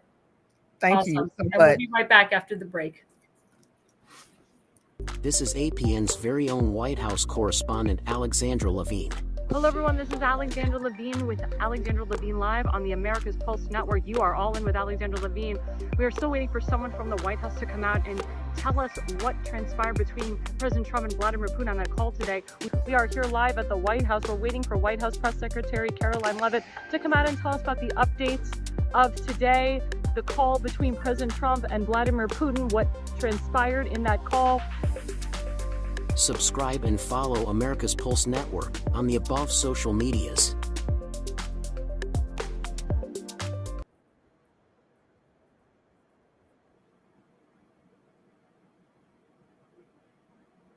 And hello, everyone. Welcome back. This is Alexandra Levine live with the America's Pulse Network. And yes, I am the White House correspondent for this network. I am the new conservative media at the White House. It is an honor and a privilege to be at the White House briefing room with Caroline Leavitt and President Trump on the lawn and so forth.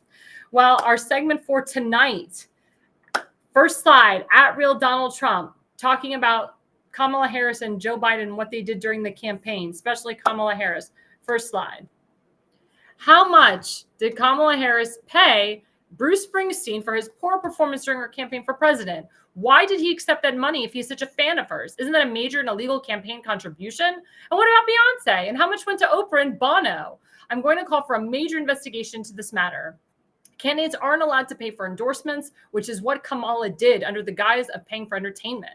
In addition, this was a very expensive and desperate effort to artificially build up her sparse crowds. It's not legal. For these unpatriotic entertainers, this was just a corrupt and unlawful way to capitalize on a broken system. Thank you for your attention to this matter. And I wholeheartedly agree with President Trump here. She paid Bruce Springsteen and Beyonce and Taylor Swift millions and millions of dollars. Beyonce was supposed to come out with this huge thing and endorse her and never did. All she did was just play her song. That's what Kamala Harris did. Played her song at a campaign rally and paid her millions of dollars, paid Oprah Winfrey $1 million to speak on behalf of her at the DNC convention. And this is illegal. And I don't even think it was fully reported. As you know, under the FEC laws, you have to fully disclaim, you have to fully fill out a disclaimer of everything that you put out, how much you pay to these people.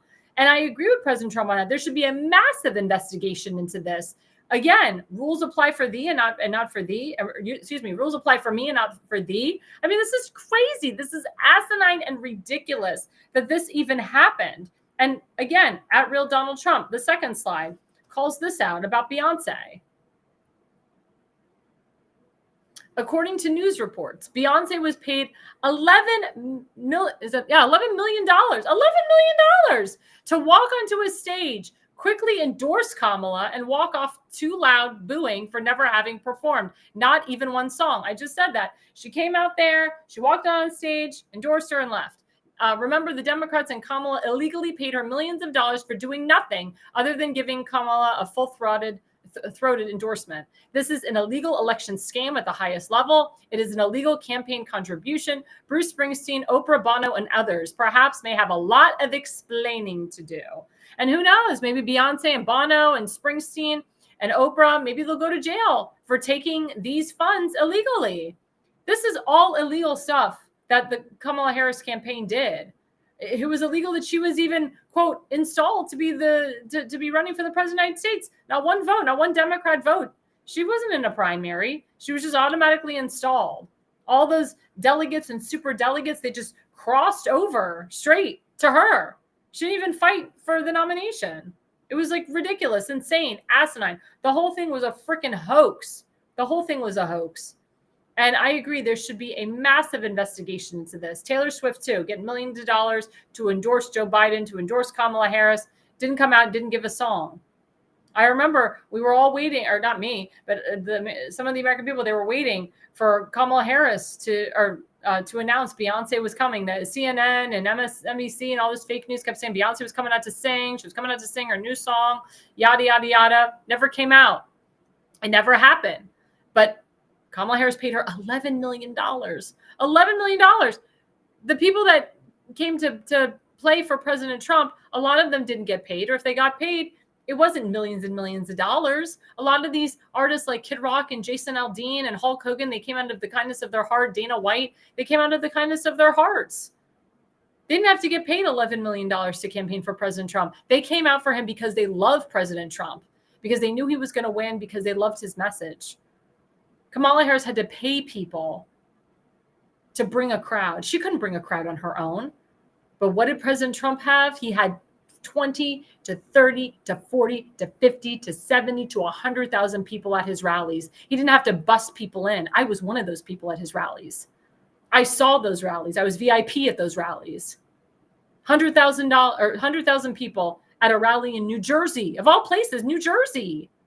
50,000 people at a rally in Grand Rapids, Michigan. 60,000 people. Hundreds of thousands of people in Butler, Pennsylvania. He went to places that are not hardcore Republican either. He had a huge rally in Madison Square Gardens, sold out, overflow. You didn't have to pay people to come to that. They came naturally.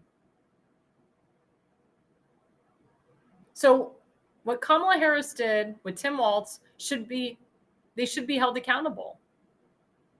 And I know President Trump, he's going to pound on it. He's tired of people breaking the law. He's tired of it.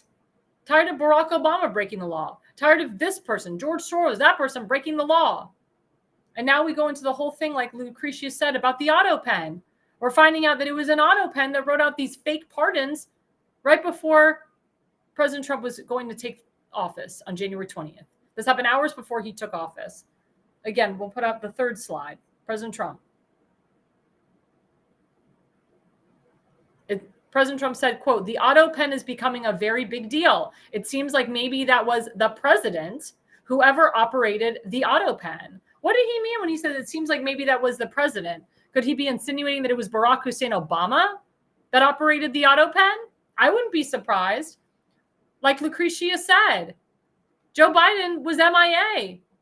He was just installed. He wasn't controlling this country. It was the minions and the people behind him. It was his staff. It was Barack Obama. It was Valerie Jarrett. It was Susan Rice. Let's call a spade a spade. We can tell the truth now, guys. We won't get annihilated for it. Barack Hussein Obama was controlling this country under Biden. All these pro-Hamas rallies happening with Joe Biden and George Soros working together. Or excuse me, Barack Hussein Obama and George Soros working together. Barack Hussein Obama and George Soros worked together overtime to pour in 21 million illegals. You think Joe Biden did that? Hell no. That was Barack Hussein Obama and George Soros. George Soros read and wrote books and went on talks about we should all be an open border society. How everybody should live the same way, have the same income, how everyone should have the same job, the same health care. That's what George Soros believed in. He wrote that.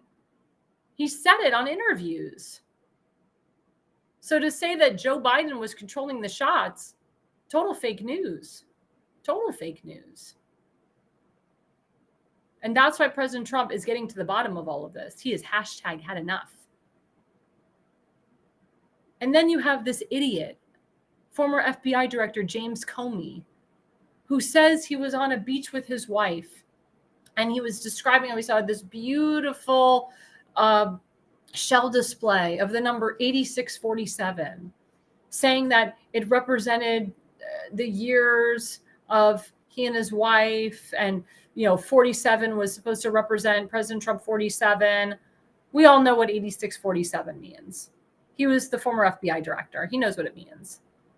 You honestly believe he just stumbled upon this beach and saw 87 or 8647 shells displayed on a beach? Everybody knows that it's BS. He knows exactly what he was doing. And he did it to stir up attention because his new book is coming out. What an idiot. Secret Service came to his house. They questioned him. He should have went to jail. There's no question that James Comey threatened President Trump here. Another assassination attempt. And let's put up the slide 4. Yep, breaking. Former FBI Director James Comey claims he can't believe how a walk on the beach with his wife led to him being at the center of a political firestorm. Does he really think that we, the American people, are that stupid? That he just stumbled upon this beach of shells? That he didn't put that together? His wife didn't put that together? Come on. A lot of people are disappointed that he wasn't charged. A lot of people are like, what the hell? But unfortunately, when you're in the FBI, the CIA, the DNI, especially under corruption, because there's still a lot of corruption underneath there. The corruption of the FBI and the DNI and the CIA, they protect their own. But if you don't think that James Comey isn't going to have repercussions over this, he will. He didn't get, he got off, I would say he wasn't charged, but I know President Trump, he's not going to let him go scot-free on this. Something's going to happen. Maybe this was a warning. But I'm telling you, the target is Barack Hussein Obama. The target is to put that man in jail. The target is to really prove that this man wasn't born in this country. And to prove that he was in control of the auto pen, that he had control of the purse for the last 4 years. Because President Trump knows that President Obama, he spied on his campaign in 2015, 2016, 2017, continued to spy, and that he was the heart and the center of the election fraud that happened in 2020. We all know that President Trump was reelected in 2020. I know it. A lot of people know it. Barack Obama did everything he could to stop President Trump from taking re-election or taking office again. President Trump had to win this time to show the American people the corruption that happened around him, that happened with Joe Biden in the office. And President Trump will continue to get answers. President Trump will continue to do everything he can to show the American people the transparency, to give us full transparency of what happened the last 4 years. Again, Pam Bondi, Kash Patel, Dan Bongino, they literally just got in there. Give them some time. Trust the process. I implore people to stop attacking them, to stop saying they're not doing their jobs. Pam Bondi has so much on her desk. So does Kash Patel. So does Tulsi Gabbard. So is Pete Hegseth. So does Marco Rubio. Believe me, they are getting to it. Remember, this is 4 years of crap. Actually, it's more than that. It's 8 years of Obama that they have to literally dismantle, plus 4 years of Joe Biden. There's a lot of corruption in these agencies still. They're going to show us, we the people, they're going to show us the lies, the crimes that all of these people committed. Comey, Brennan, Clapper, Obama, and so forth. Just because James Comey wasn't put in handcuffs today doesn't mean that he's not going to be put in handcuffs tomorrow. Like I said, the ultimate target is Barack Hussein Obama. President Trump is not going to stop until the real corruption is weeded out of our country and the real corruption is put in handcuffs. Well, we had a phenomenal night last night with our second show, or our second episode, I should say, The Pulse. We have a brand new show, The Pulse, every Wednesday night from 8 to 9 p.m. We got over 20,000 views on our second episode. We had 23,000 views on our first episode. We are doing phenomenally well, and we just keep going up. It is a panel of 5 of us. It is a phenomenal panel. We have 2 guests, plus our host, myself, Damon Galdo, and Seth Eisenberg. It is a great show. We encourage everybody to follow the show, to watch the show, The Pulse, every Wednesday night from 8 to 9 p.m. Don't forget, we also have Damon Galdo, who runs the Jersey Shore Monday nights from 8 to 9 p.m. and Friday nights from 8 to 10 p.m. Monday nights and 8 to 10 p.m. Friday nights. And of course, we have our friend Seth Eisenberg coming back with the Conservative Corner every Sunday night from 7 to 8 p.m. And we pray for him. As you know, we have a GoFundMe for him. We're going to put that up right now for Seth. His GoFundMe. Nope, that's Allison. Yep, there we go. So GoFundMe with Conservative Corner host Seth Eisenberg. Please go to Seth Eisenberg, Jonah Eisenberg /overcome/health/crisis. He's raised over $6,000 already. The goal is $25K. It's been kind of stagnant right now, guys. We got to keep upping it. The average person that donates, they donate between $100 to $150. Seth Eisenberg, he had 5 surgeries on his foot. Actually, he just had a 6th surgery on his foot to weed out the infection. He had a deep infection in his foot. He almost lost his foot. Terrible sepsis in the foot. He has like a hole in his foot. And thank God that he's able to get back to work. But he still has bills to pay. He has a son to support. And we love Seth Eisenberg on this network. We love the Conservative Corner. We want him back. We want him up and running. We want him, running again, literally running again. He served our nation. So it's time to get back to him. Again, go to the GoFundMe, Conservative Corner, Jonah /Eisenberg /overcome/health/crisis. And again, don't forget about my friend, Allison Reedy. We'll pull up her GoFundMe. She has her own Facebook group page called My Son on the Altar. She is raising funds for her son, Dylan, to go to college. GoFundMe.com, Dylan College Fund After Adversity. Her son was, wrongfully accused of being a domestic terrorist at his school. Her son was found not guilty. Thank God, Baruch Hashem, we say. But he wants to go to college. He wants to go to this one school in Utah. It's very, very important that we help this young man instead of helping murderers and illegals and criminals. And I really hope that there isn't a GoFundMe or Give, Send, Go for this Elias Rodriguez, this murderer who killed 2 innocent people last night. I swear, GoFundMe, Give, Send, Go.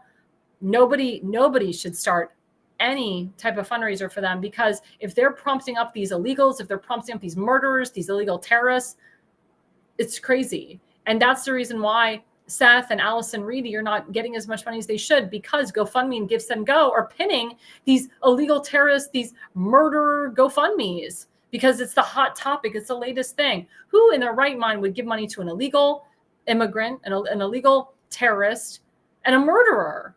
I mean, think about yourselves. Why would you donate to that?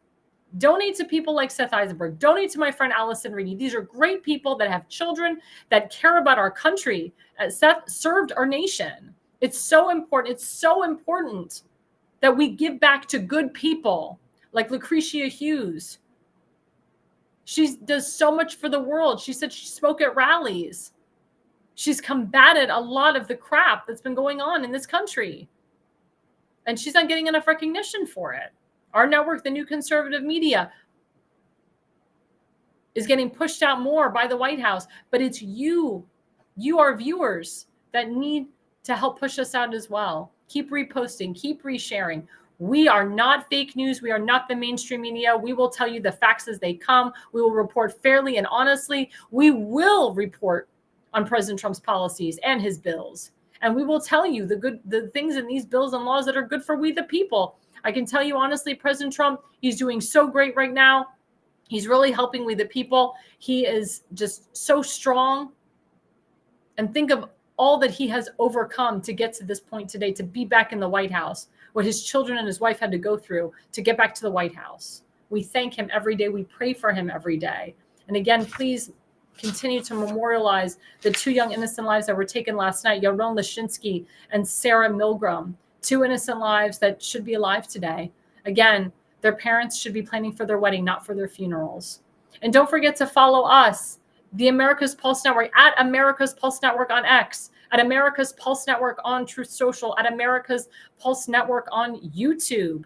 And we're actually going to be on Facebook very soon. Continuously reshare, like, and subscribe. Please go to americaspulsenetwork.com if you want to be a sponsor, if you want to sponsor any of our shows or the entire network. If you are a podcaster and are interested in being a part of our network, please go to americaspulsenetwork.com. You can fill out the application and be a podcaster on us. We are always recruiting wonderful America First people that believe in God and country into our network. Our network is growing every week, every day. Our network is getting bigger and better.